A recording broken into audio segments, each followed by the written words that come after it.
पे कहते थे हमारे घर आना, उसके बाद स्विच ऑफ और घर पे चले गए, जूते बाहर उतारो। सोफे पे तुमने मेरी घास खराब कर दी। सोफे कैसे बैठे?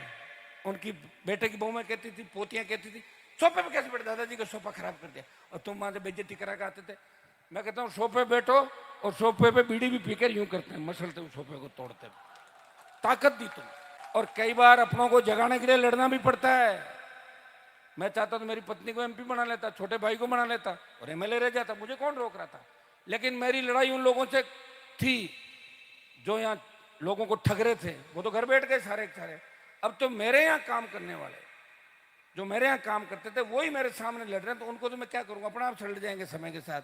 मालिक को न्याय दिलाने, वो भारतीय जनता पार्टी का कार्यकर्ता था, उसका पूरा परिवार जीवन में बीजेपी को वोट दिया।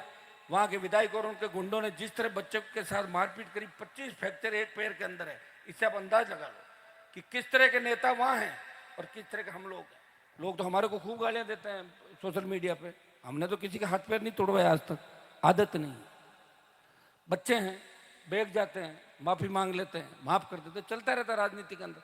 लेकिन भारतीय जनता पार्टी की सरकार के अंदर आपने देखा होगा कि जिस तरह का अपराध राजस्थान के अंदर बढ़ रहा है, भजनलाल को कोई भी कुछ बात का पता ही नहीं, उसको तो हर 3 घंटे बाद याद दिलाना पड़ता है कि आप मुख्यमंत्री हो, मुख्यमंत्री हो, भूल जाता, उसकी गलती भी नहीं।